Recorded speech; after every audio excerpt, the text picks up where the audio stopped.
Malayalam Bigg Boss season 7 live updation നോക്കാം. ലൈവില് രാവിലെ തന്നെ ചെറിയ പൊട്ടലും ചീറ്റിലും ഒക്കെ തുടങ്ങിയിട്ടുണ്ട്. ഇന്നെന്തായാലും നമ്മുടെ അനീഷും ആദിലയും കൂടിയാണ്. ആദില പല കാര്യത്തിനും വളരെ റൂഡായിട്ടാണ് അനീഷിനോട് പെരുമാറുന്നത്, സംസാരിക്കുന്നത്. ഓരോ വാക്കുകൾ പറയുന്നതും അനീഷിനെ വളരെ വൃത്തികെട്ട രീതിക്കൊക്കെയാണ് സംസാരിക്കുന്നത്.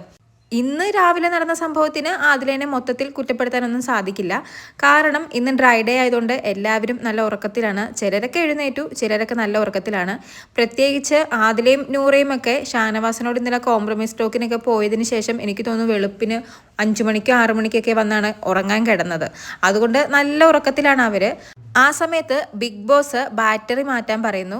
അനീഷ് ഒരു ഉപകാരമായിക്കോട്ടെ എന്ന് കരുതി ഉറങ്ങിക്കിടക്കുന്ന എല്ലാവരെയും വിളിക്കുന്നു. അങ്ങനെ നമ്മുടെ ആദിലേനെയും നൂറയും പോയി വിളിക്കുകയാണ് ബാറ്ററി മാറ്റാൻ വേണ്ടി. ആദില എഴുന്നേൽക്കൂ, ബാറ്ററി മാറ്റൂ, ആദില എഴുന്നേൽക്കൂ, ബാറ്ററി മാറ്റൂ എന്ന് പറഞ്ഞുകൊണ്ടിരിക്കുന്നു. നമ്മുടെ അനീഷിനെ അറിയാലോ, റിപ്പീറ്റ് ചെയ്ത് പറഞ്ഞ് നശിപ്പിക്കും. ആദില എന്നിട്ട് അനീഷിനോടുള്ള ദേഷ്യത്തിന്, അതായത് ഇങ്ങനെ ഉറങ്ങിക്കിടക്കുമ്പോൾ വിളിച്ചുകൊണ്ടിരിക്കുകയാണല്ലോ, ആ ദേഷ്യത്തിന് ആദില എഴുന്നേറ്റ് പോയി നമ്മുടെ അനീഷിൻ്റെ ബെഡിൽ എഴുതിയ പേര് വലിച്ചു കീറിക്കളയുന്നു. അനീഷ് എന്ന് എഴുതി വെച്ച ആ ഒരു പേരുണ്ടല്ലോ, അത് വലിച്ചു കീറിക്കളഞ്ഞിട്ട് വീണ്ടും വന്ന് കിടക്കുന്നു. അനീഷ് ഒന്നാതെ സെൽഫ് ലവ് കൂടുതലുള്ള വ്യക്തിയാണ്. കഴിഞ്ഞ ദിവസം ഇതുപോലെ ആരോ ആ പേര് വലിച്ചു പറിച്ച് കളഞ്ഞു എന്ന് പറഞ്ഞ് നല്ല ദേഷ്യത്തിലായിരുന്നു. ഇപ്പോൾ വീണ്ടും അനീഷിൻ്റെ മുമ്പിൽ വെച്ച് തന്നെ ആദില ഇങ്ങനെ ചെയ്തേക്കുന്നു. അനീഷ് എന്നിട്ട് പൊട്ടിത്തെറിക്കുന്നുണ്ട്, എനിക്കിപ്പോൾ ഇത് വേണം. ആദില ഇപ്പോൾ തന്നെ ബിഗ് ബോസിനോട് പറഞ്ഞ് പ്രിന്റ് ചെയ്യിപ്പിച്ച് ആദില തന്നെ എനിക്ക് ഒട്ടിച്ചു തരണമെന്ന് പറഞ്ഞ് നമ്മുടെ അനീഷ് രാവിലെ തന്നെ ഫൈറ്റ് തുടങ്ങിയിരിക്കുകയാണ്. പിന്നെ 2 ദിവസമായി ആദിലയുടെ കയ്യിൽ നിന്നും എല്ലാം പോയിരിക്കുന്ന ഒരു മട്ടാണ്.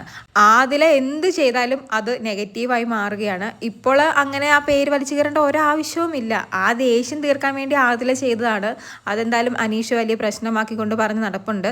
ഇത്രയൊക്കെ പറഞ്ഞിട്ടും നമ്മുടെ അനീഷ് പോയി നൂറയുടെയും ആദിലയുടെയും ബാറ്ററിയൊക്കെ എടുത്തുകൊണ്ട് വന്ന് കൊടുക്കുന്നുണ്ട് കേട്ടോ.